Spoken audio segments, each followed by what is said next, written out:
بھائی سندل جلال پوری صاحب کو آپ نے سماعت کیا، اب حضرت کا خطاب ہونا ہے۔ خطاب کو سننے کے لیے مجھے یقین ہے کہ جو لوگ اٹھ کر کے چلے گئے ہیں وہ بھی واپس آ جائیں گے۔ جتنے لوگ بیٹھے ہوئے ہیں ان کے دھڑکتے ہوئے دلوں کی دھڑکنوں میں اگر امام حسین کی محبت سمائی ہوئی ہے تو قسم خدا کی یہاں سے اب کوئی نہیں اٹھے گا۔ جو حسینی ہوگا وہ بیٹھا رہے گا، جو حسینی نہیں ہوگا وہی اب مجمع سے اٹھے گا۔ مجھے اس بات کا پورے طور پر یقین ہو چکا ہے۔ میں یہ چاہتا ہوں کہ اب بغیر کسی تمہید و تاخیر کے حضرت کی خدمت میں عریضہ پیش کیا جائے۔ حضرت علامہ مولانا مفتی الشاہ شمساد عالم صاحب قبلہ مصباحی جو ہماری جماعت کی ایک انتہائی پڑھی لکھی شخصیت ہے، خطیب اعظم ہندوستان حضرت علامہ مولانا مفتی شمساد عالم صاحب قبلہ مصباحی، جن کی شخصیت محتاج تعارف نہیں ہے، ماشاءاللہ ہمارے درمیان تشریف رکھتے ہیں۔ میں بس 4 مصرے پڑھنا چاہتا ہوں۔ سندل بھائی نے اذان کا ذکر کیا، نماز کا ذکر کیا، کربلا میں مشترکہ طور پر تمام شہزادوں کی بارگاہ میں اپنا خراج عقیدت پیش کیا۔ میں 4 مصرے پڑھنا چاہتا ہوں۔ ان مصروں میں شہزادے علی اکبر کا ذکر ہے۔ جتنے لوگ شہزادے علی اکبر سے محبت کرتے ہیں اپنے ہاتھوں کو اٹھا کر بولیں یا حسین، اور بلند آواز سے بولیں یا حسین۔ علمداری کا ذمہ ثانیہ حیدر اٹھا لیں گے، علمداری کا ذمہ ثانیہ حیدر اٹھا لیں گے، ستم کا زور اصغر ایک ہنسی سے آزما لیں گے، علمداری کا ذمہ ثانیہ حیدر اٹھا لیں گے، ستم کا زور اصغر ایک ہنسی سے آزما لیں گے۔ یہ کہہ کر شاہجی اکبر کو لائے تھے مدینے سے، اذانیں تم بچانا ہم نمازوں کو بچا لیں گے۔ یہ کہہ کر شاہجی اکبر کو لائے تھے مدینے سے، اذانیں تم بچانا ہم نمازوں کو بچا لیں گے، ہم نمازوں کو بچا لیں گے۔ آئیے بہت ادب و احترام کے ساتھ میں گزارش کر رہا ہوں، خطیب اعظم ہندوستان ہماری جماعت کی ایک انتہائی پڑھی لکھی شخصیت، غیر معمولی ذہنیت سے مالک حضرت علامہ مولانا مفتی الشاہ شمساد عالم صاحب قبلہ مصباحی منبر شریف پر تشریف فرما تھے۔ اب مسند خطابت پر جلوہ افروز ہو چکے ہیں، انشاءاللہ اپنے خطاب سے ہم تمامی حضرات کو نوازیں گے۔ نعرہ تکبیر اور نعرہ رسالت سے استقبال کر لیں، نعرہ تکبیر۔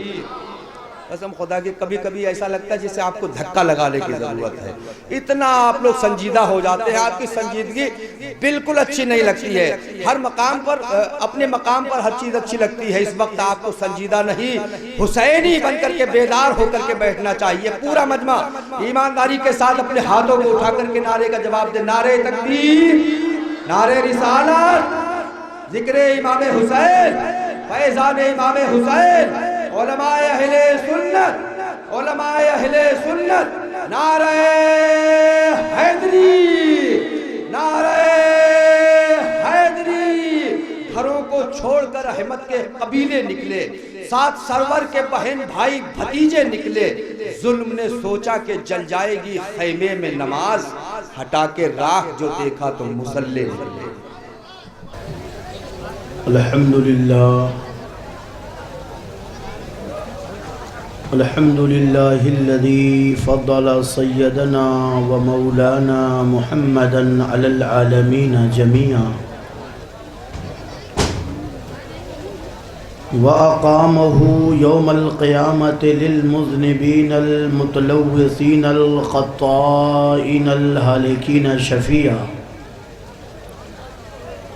وصلى الله تعالى على من هو محبوب ومرضي لديه صلاة تبقى وتدوم بدوام الملك الحي القيوم. أشهد أن لا إله إلا الله وحده لا شريك له، وأشهد أن محمدًا عبده ورسوله بالهدى ودين الحق أرسله. أما بعد، فأعوذ بالله من الشيطان الرجيم. بسم الله الرحمن الرحيم.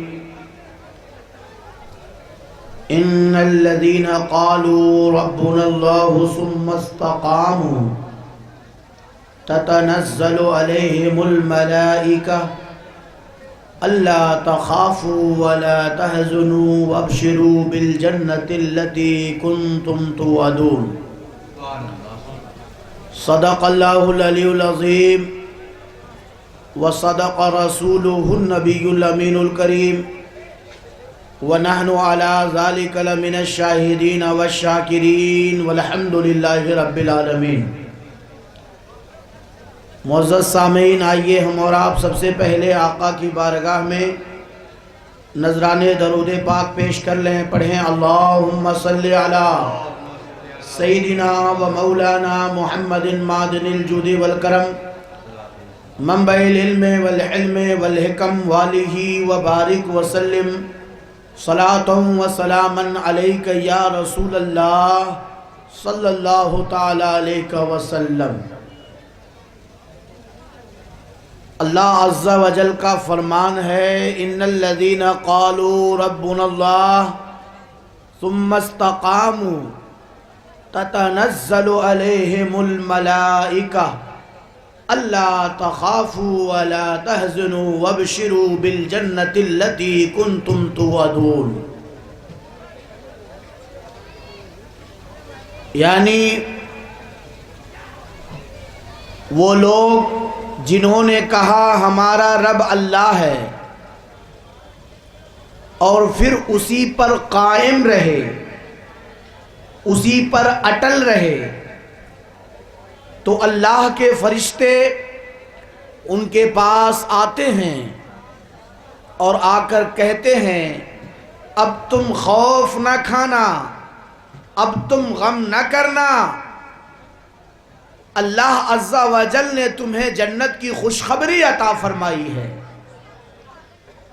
اور اس جنت کا وعدہ فرما دیا ہے جس کا تم سے اللہ تعالیٰ نے وعدہ فرما لیا تھا، اس جنت کی خوشخبری تمہیں دی گئی۔ یعنی جب بندے اللہ عز و جل کو اپنا رب مان لیتے ہیں، اللہ عز و جل کو اپنا معبود مان لیتے ہیں، تو اللہ تبارک و تعالی انہیں بے خوف کر دیتا ہے، انہیں حزن و ملال اور مصائب و آلام سے پاک کر دیتا ہے۔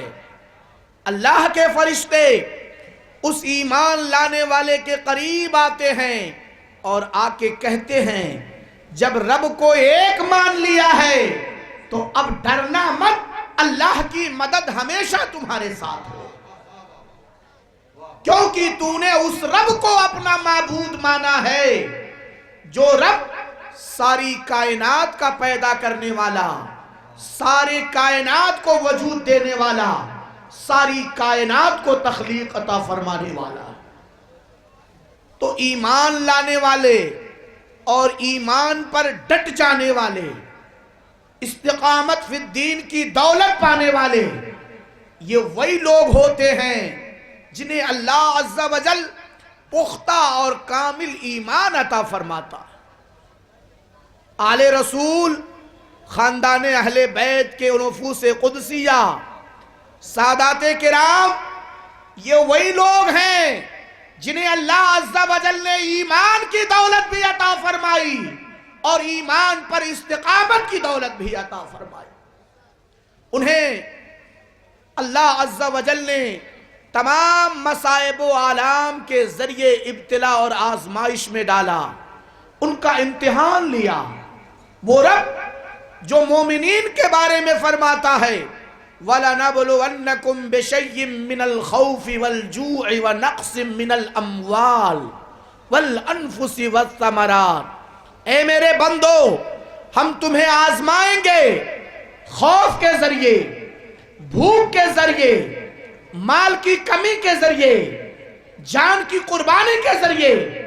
وہ رب آل رسول کو مال کے ذریعے بھی آزما رہا ہے، جان کے ذریعے بھی آزما رہا ہے، خوف کے ذریعے بھی آزما رہا ہے، دشمنوں کے ذریعے بھی آزما رہا ہے، اور وہ آل رسول ہے کہ ساری آزمائشوں کو ہنستے ہوئے قبول کر رہے ہیں اور ساری آزمائشوں میں استقامت فی الدین کے مرتبے پر فائز ہو رہے ہیں۔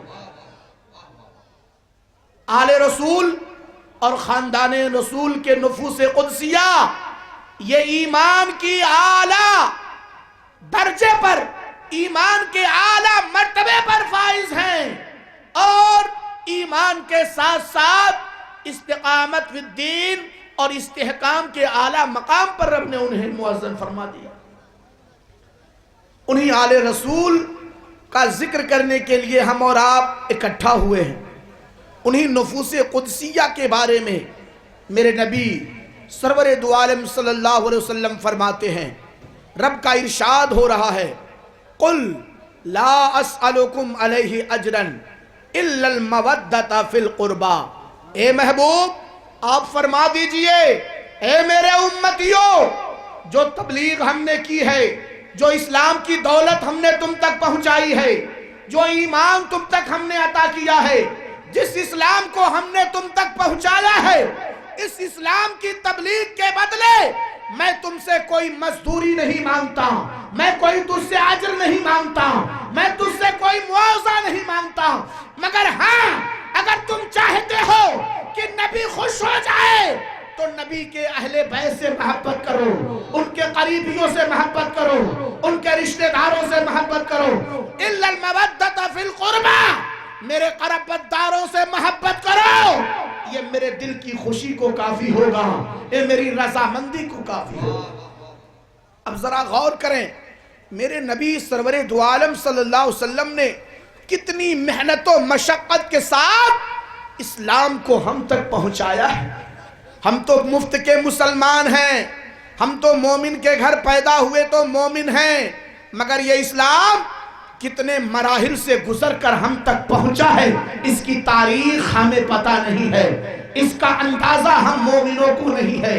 میرے مصطفیٰ سرور دو عالم صلی اللہ علیہ وسلم نے اس مقام پر جب فاران کی چوٹی پر آپ نے کھڑے ہو کر کے مکے والوں کو پکارا اور فرمایا، اے مکے کے لوگوں آؤ میں تم سے کچھ باتیں کرنا چاہتا ہوں۔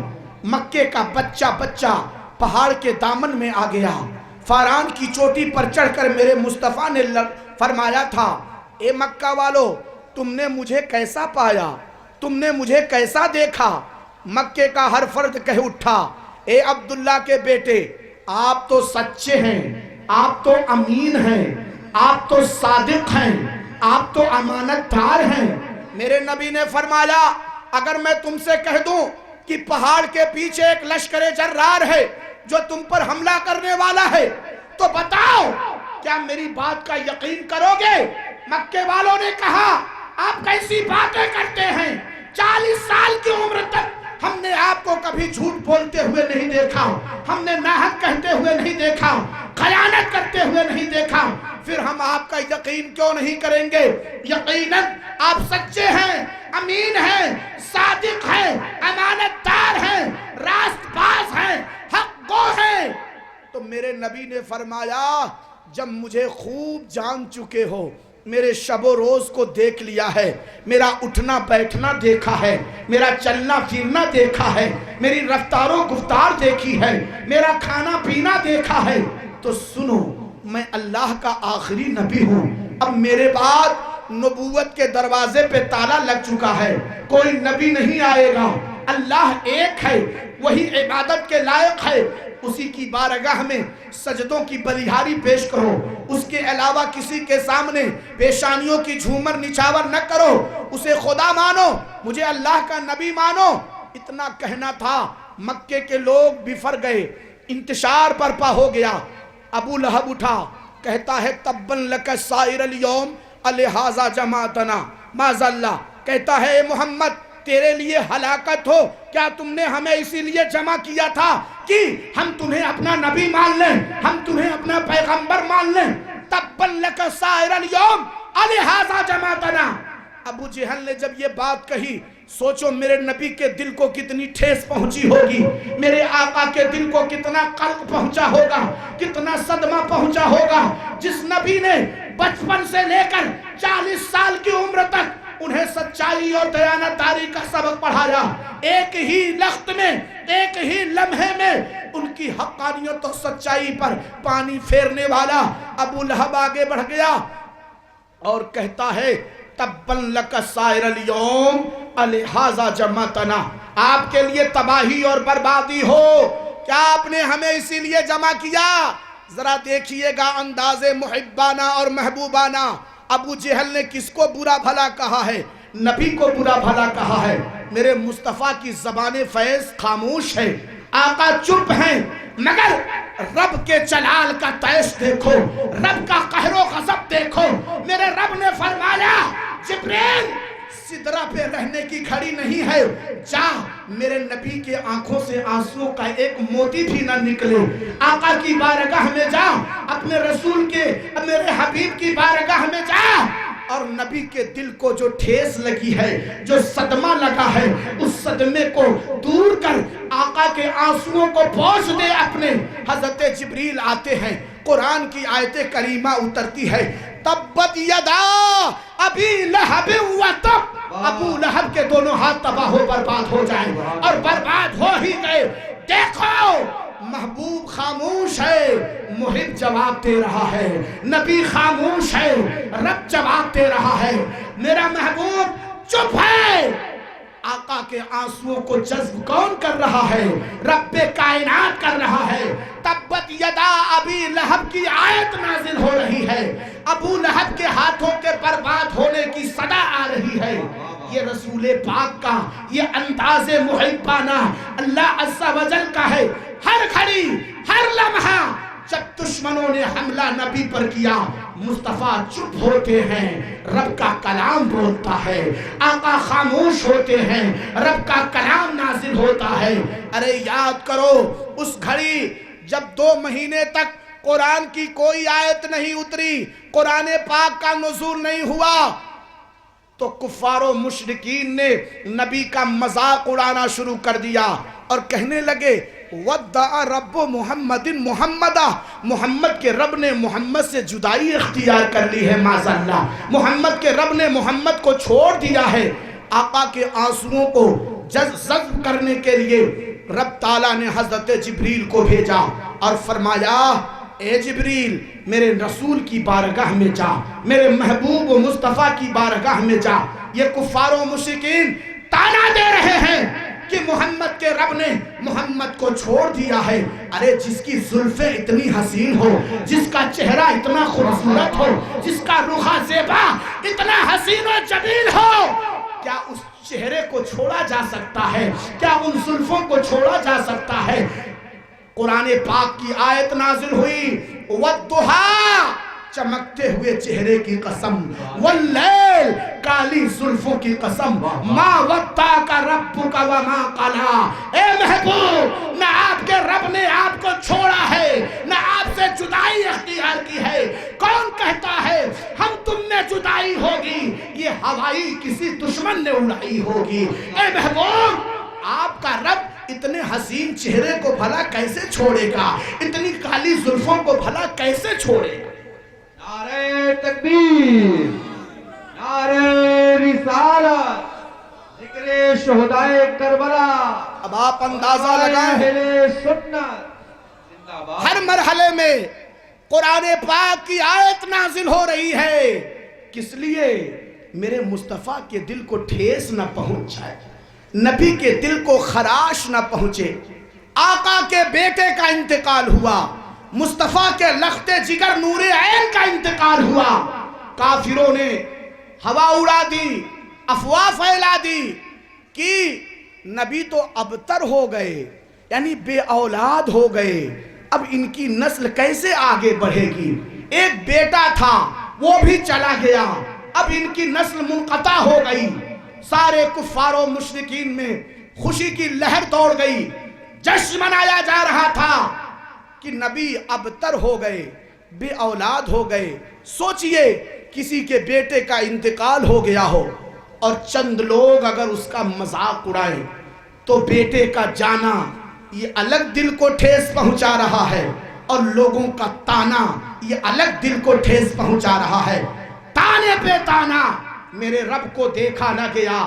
رب تعالیٰ نے فرمایا جبریل جاؤ میرے نبی کو تسلی دلاؤ۔ حضرت جبریل آتے ہیں، قرآن کی آیت لے کر آتے ہیں، اِنَّا أَعْطَيْنَاكَ الْكَوْثَرَ فَصَلِّ لِرَبِّكَ وَانْحَرْ إِنَّ شَانِئَكَ هُوَ الْأَبْتَرُ۔ اے محبوب ہم نے تمہیں کوثر کا مالک بنا دیا ہے، تو اپنے رب کے لیے نماز پڑھ اور قربانی کر، اور اے محبوب یہ دشمن کہتا ہے کہ تو ابتر ہو گیا ہے، تو بے اولاد ہو گیا ہے، سن لو ان شانیک هو الابتر، تیرا دشمن بے اولاد ہو گیا ہے، تیرا دشمن نسل اس کی منقطع ہو گئی ہے، اور ایسا منقطع ہوا کہ نہ ابو جہل رہا، نہ ابو جہل کی اولاد رہ گئی، نہ ابو لہب رہا، نہ اس کا خاندان رہا، نہ عتبہ شیبہ رہا، نہ اس کا نشان رہا۔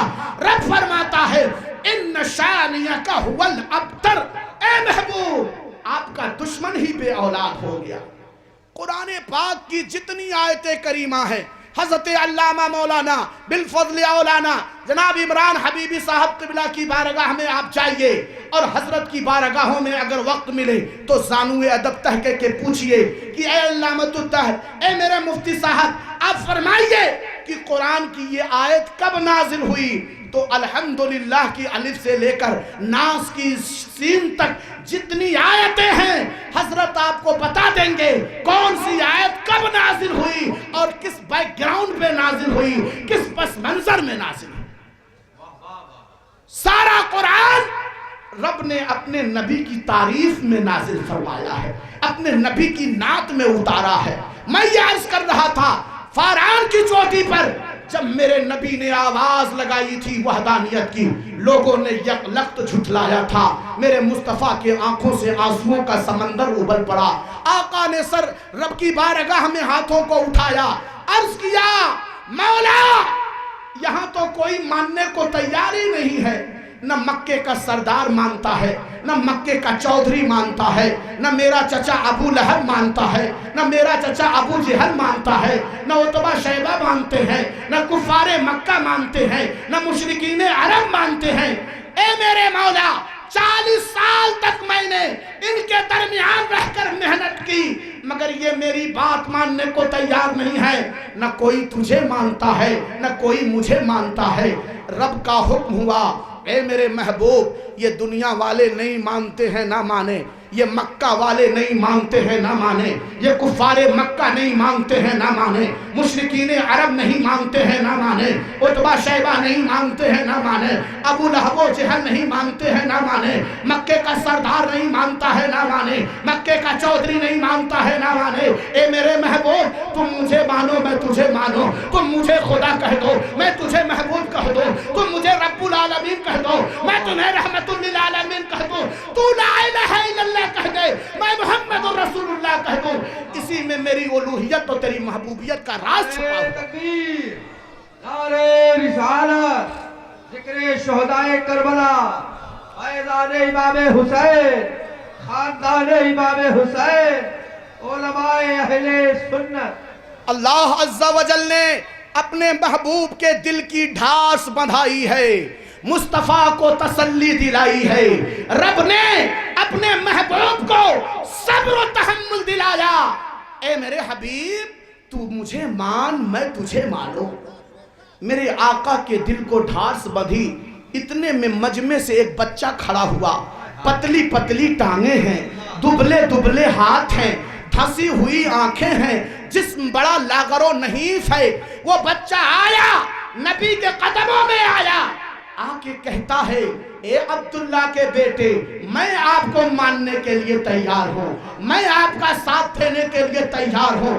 نبی نے پوچھا اے بچے تو کون ہے، کیسے تو دعویٰ کر سکتا ہے، تیری ہوشیاری اور عقل مندی ابھی ثابت نہیں ہے، تو بچہ ہے، بچے کی آواز پر بھروسہ نہیں کیا جا سکتا، کیسے تو میرا ساتھ دے گا؟ اس بچے نے کہا وعدہ کر لیا ہے اسی دامن جبل میں، اسی پہاڑی کے دامن میں وعدہ کرتا ہوں میں آپ کا ساتھ دوں گا۔ نبی نے فرمایا کیا نام ہے تیرا؟ بچے نے کہا ابو طالب کا بیٹا ہوں، میرا نام علی مرتضیٰ ہے، میں ہی علی ہوں، میں آپ کا ساتھ دوں گا۔ نبی نے فرمایا بڑی مشکل ہے ڈگر پنگھٹ کی، آسان نہیں ہے ساتھ دینا، علی